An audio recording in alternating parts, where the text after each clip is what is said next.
नमस्कार दोस्तों। अरविंद केजरीवाल और उनके जो इस समय करीबी साथी हैं, वो मूर्खतापूर्ण हरकतों की सारी सीमाएं लांघते जा रहे हैं। और जो बयानबाजी चल रही है, जो बयानबाजी नहीं गलत बयानी चल रही है, और जो झूठों का सिलसिला इनका रुकने का नाम नहीं ले रहा है, इसका इनको कितना बड़ा खामियाजा भुगतना पड़ सकता है, इसका अंदाजा शायद इन लोगों को नहीं है।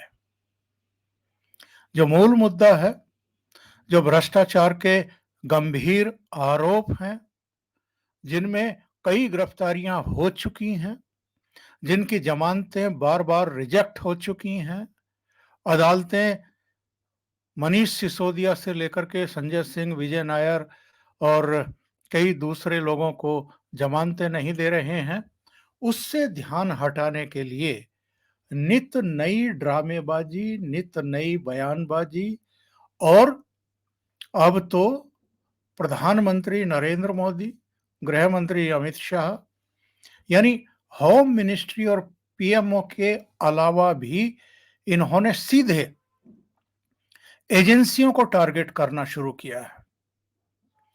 जिस समय बुधवार सुबह आम आदमी पार्टी से जुड़े हुए एक सांसद, मुख्यमंत्री के सचिव और कुल मिलाकर के करीब 10 ठिकानों पर ईडी छापेमारी कर रही थी। जलकल डिपार्टमेंट में जो मनी लॉन्ड्रिंग का मामला है, जो भ्रष्टाचार का केस है, उसको लेकर के उस समय ही जो इनकी मंत्री हैं आतिशी मारलेना, वो प्रेस कॉन्फ्रेंस कर रही थी और प्रेस कॉन्फ्रेंस में ईडी पर बेहद गंभीर आरोप लगा रही थी कि वो भारतीय जनता पार्टी के इशारे पर या मोदी सरकार के इशारे पर आम आदमी पार्टी और इसकी टॉप लीडरशिप की छवि खराब करने के लिए साजिशन आरोप लगा रही है। और इस केस में यानी शराब घोटाले में कोई तथ्य नहीं है, कोई सच्चाई नहीं है, कोई बरामदगी नहीं है। इतना ही नहीं, आतिशी मारलेना ने सारी हदें पार की और उसने एक तरीके से ये भी आरोप जड़ दिए कि अब तक 1.5 साल में ईडी ने जितने गवाहों के या आरोपियों के बयान लिए हैं, उनकी ऑडियो रिकॉर्डिंग्स को ही उसने डिलीट कर दिया है। और उनका यह भी कहना था कि साहब, आप नेता ईडी की जो छापेमारी चल रही है, इससे डरेंगे नहीं, उनको डराने की कोशिश की जा रही है। और जो इनके मेंबर ऑफ पार्लियामेंट हैं और आम आदमी पार्टी के कोषाध्यक्ष भी हैं एनडी गुप्ता, उनके यहां ये छापेमारी हुई। अरविंद केजरीवाल के जो पीए हैं, उनके यहां छापेमारी हुई। इसके अलावा भी कुछ लोगों के यहां ये छापेमारी हो रही है। इनका कहना यह है कि पिछले 2 साल से आम आदमी पार्टी नेताओं को धमकियां दी जा रही हैं। इस शराब घोटाले के नाम पर किसी के घर पर छापेमारी होती है, किसी को समन मिलता है, किसी को गिरफ्तार किया जाता है। सैकड़ों छापेमारी के बाद भी ईडी 1 रुपया भी बरामद नहीं कर पाई। 2 साल बाद भी ईडी को कोई ठोस सबूत नहीं मिला और कोर्ट ने बार बार कहा कि सबूत पेश किया जाए। आतिशी की इस बयानबाजी के बाद ईडी की एक उच्च स्तरीय बैठक हुई है ईडी मुख्यालय में, और उसमें जिस तरीके से आम आदमी पार्टी के द्वारा अब ईडी को, ईडी के अधिकारियों को साजिश में शामिल होने का आरोप लगा करके उसकी छवि को तहस नहस करने की कोशिशें शुरू हो चुकी हैं, उस पर ये मंथन हुआ है। बैठक में ये फैसला हुआ है कि कानूनी टीम से लीगल नोटिस जारी करने का परामर्श किया जाए।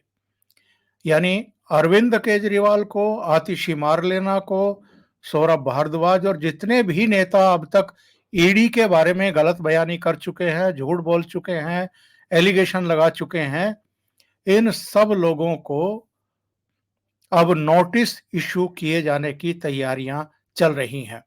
जिस समय आतिशी मार्लेना ये प्रेस कॉन्फ्रेंस कर रही थी और ईडी पर गंभीर आरोप लगा रही थी, यानी जो बयान रिकॉर्ड किए गए हैं उन ऑडियो को डिलीट करने का जो गंभीर आरोप लगाया है, उसी समय ईडी के सूत्रों के हवाले से ये खबरें आनी शुरू हो चुकी थी कि उन्होंने आम आदमी पार्टी के इन गैर जिम्मेदार बदजुबान नेताओं को ये सलाह दी है कि वो बिना तथ्यों के, बिना जानकारी के बेसलेस एलिगेशन एजेंसी पर ना लगाएं, वरना उनकी मुसीबतें बढ़ जाएंगी।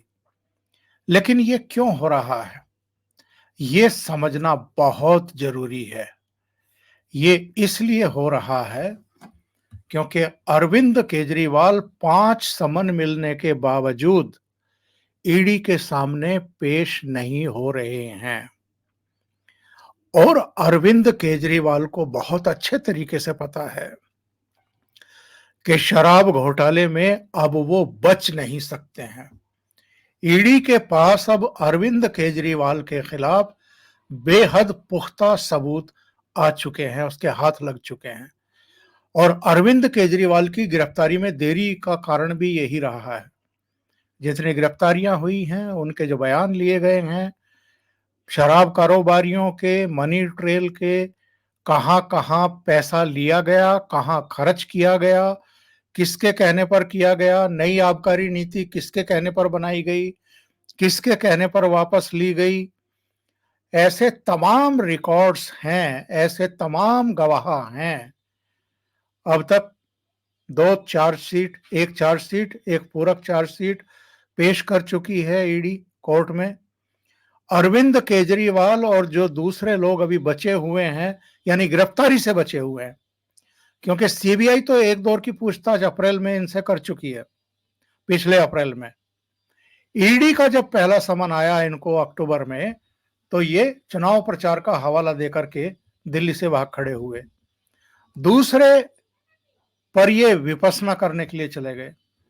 तीसरे पर इन्होंने कह दिया कि ये तो इलीगल है, गैर कानूनी है। अगर कानूनी तरीके से मुझे बुलाया जाएगा, ये बता करके बुलाया जाएगा कि मैं गवाह हूं, मैं आरोपी हूं, मैं आमजन हूं, तब मैं जाऊंगा ईडी के पास। ईडी के पास ऐसा कोई प्रावधान नहीं है। ईडी पूछताछ के लिए बुलाती है, पूछताछ के बाद तय होता है कि इनको गवाह बनाया जाए, इनको घर जाने दिया जाए या इनको आरोपी बनाया जाए। ईडी का ये साफ तौर पर मानना है, और जो संकेत मिल रहे हैं, जो अब तक के एविडेंस है, जो गवाहियां हुई हैं, जो बयान हैं, जो दस्तावेज हैं, वो सब चीख चीख करके कह रहे हैं कि इस पूरे मामले में मास्टरमाइंड अरविंद केजरीवाल ही है। अरविंद केजरीवाल चूंकि दिल्ली के मुख्यमंत्री हैं, इसलिए वो अपनी जवाबदेही और जिम्मेदारी से बच ही नहीं सकते हैं। उनको अभियुक्त बनाया ही जाना है। इन्होंने बहुत चालाकी की थी ना, कोई मंत्रालय इन्होंने नहीं लिया। मंत्रालय क्यों नहीं लिया? कि दूसरों को मंत्री बनाओ, उनके जरिए गलत काम करवाओ। अब ये जितने मामले खुल करके आ रहे हैं, बुधवार सुबह भी इनके पीए और जो सांसद हैं गुप्ता, जो कोषाध्यक्ष भी है इनकी पार्टी के, इनके ठिकानों पर जो छापेमारी हुई है ईडी की, ये क्यों हुई है? क्योंकि जलकल डिपार्टमेंट में भी कई 100 करोड़ रुपए के ठेके छोड़े गए थे, टेंडर छोड़े गए थे, और उनमें 3 करोड़ रुपया रिश्वत के रूप में लिया गया था, हस्तांतरित किया गया था। कुछ खाते में जमा हुआ था, कुछ कैश दिया गया था, और ये सीधे सीधे मनी लॉन्ड्रिंग का मामला। अब आप ये देखिए, जितने भी मामले खुलते जा रहे हैं, उन सब में भ्रष्टाचार हुआ है, सब में घोटाले हुए हैं। ये आकंठ भ्रष्टाचार में डूबे हुए मुख्यमंत्री और इनकी सरकार है। बस खरीद हो, स्कूल में, कॉलेजों में भवन निर्माण के नाम पर कमरे बनवाने हों, टॉयलेट बनवा करके उनको कमरे बताने का मामला हो, बस खरीद और बस की मेंटेनेंस, इन दोनों में भ्रष्टाचार का मामला सामने आया है। इसके अलावा भी एडवर्टाइजमेंट से लेकर के कई मसले जिनमें ये फंसे हुए हैं बहुत बुरी तरीके से, उनकी तो जांच चल ही रही है, उनमें तो इनको तलब किया ही जाना है। लेकिन शराब घोटाला, जिसमें सुप्रीम कोर्ट भी ऑन रिकॉर्ड ये लेकर के आ चुकी है कि 338 करोड़ रुपए का मनी ट्रेल दिखाई दे रहा है, यानी हस्तांतरण दिखाई दे रहा है, और एजेंसी ने उनके सामने पुख्ता सबूत रखे हैं, जिसमें उन्होंने पुनर्विचार याचिका पर भी विचार करने से इनकार कर दिया था, जो मनीष सिसोदिया ने जमानत के लिए प्रस्तुत की थी। ऐसे मामले में अरविंद केजरीवाल बार बार बुलाए जाने के बावजूद क्यों नहीं पहुंच रहे हैं? क्योंकि इनको पता है कि इस मामले में तो फंसना ही है, इस मामले में तो गिरफ्तारी होनी है। और गिरफ्तारी होने का मतलब ये है कि जैसे अभी हेमंत सोरेन को इस्तीफा देना पड़ा है जमीन घोटाले में, वैसे ही अरविंद केजरीवाल को भी मुख्यमंत्री पद छोड़ना पड़ेगा। इन्होंने तो बेशर्मी की सारी सीमाएं पार की हैं। ये दिल्ली में सर्वे के नाम पर इन्होंने कुछ आंकड़े जारी किए कि साहब हमारी टीम जो है डोर टू डोर गई थी और उन्होंने लोगों से पूछा कि अरविंद केजरीवाल को अगर मोदी सरकार गिरफ्तार कर लेती है, मतलब एजेंसियों को इन्होंने मोदी सरकार बता दिया कि अगर मोदी गिरफ्तार करवा लेते हैं तो क्या अरविंद केजरीवाल को मुख्यमंत्री पद छोड़ देना चाहिए या जेल में रहते हुए भी मुख्यमंत्री बनकर के दिल्ली का कामकाज करते रहना चाहिए। देश के इतिहास में आज तक कभी नहीं हुआ कि किसी मुख्यमंत्री को भ्रष्टाचार के मामले में गिरफ्तार किया गया हो और वो गिरफ्तार होने के बाद न्यायिक हिरासत में जाने के बाद, यानी जेल में जाने के बाद भी मुख्यमंत्री बनकर के बैठा रहा हो। और ये भ्रष्टाचार विरोधी मूवमेंट के गर्भ से निकलने वाले आदमी मतलब कीचड़ में कितना गहरे तक उतर गए हैं और अनैतिकता की तमाम जो सीमाएं होती हैं उनको पार कर चुके हैं। आप इसी से अंदाजा लगाइए कि ये गिरफ्तार होना नहीं चाहते, ये ईडी के सामने प्रस्तुत भी नहीं होना चाहते, ये ईडी के पांचों सम्मन को अवैध बता चुके हैं, गैर कानूनी बता चुके हैं। उल्टे अब ईडी पर अपनी मंत्री को बैठा करके प्रेस कॉन्फ्रेंस में गंभीर एलिगेशन लगवाना शुरू कर चुके हैं। तो ईडी के अधिकारियों की उच्च स्तरीय बैठक हो गई है, उसमें अब जो इनके लीगल एडवाइजर हैं उनसे सलाह ली जा रही है। ये जो आरोप तराशी का और झूठे आरोप लगाने का जो एक सिलसिला चला करके ये मूल मुद्दे से, भ्रष्टाचार से, शराब घोटाले से जो लोगों का ध्यान हटाना चाहते हैं और मतदाताओं के बीच में जो एक ये मैसेज भेजना चाहते हैं कि चूंकि लोकसभा चुनाव आ रहे हैं तो लोकसभा चुनाव में अरविंद केजरीवाल को चुनाव प्रचार से रोकना चाहते हैं नरेंद्र मोदी, इसलिए जो है ईडी को उनके पीछे लगा रखा है। ये इतने बेशर्म और बेहया लोग हैं, ये नहीं बताएंगे कि ईडी किन आरोपों का जांच पड़ताल कर रही है, ईडी किन किन को अब तक गिरफ्तार कर चुकी है, अब तक इनमें से किसी को भी जमानत क्यों नहीं मिल पा रही है, और अरविंद केजरीवाल पर भी कौन से गंभीर एलिगेशन हैं।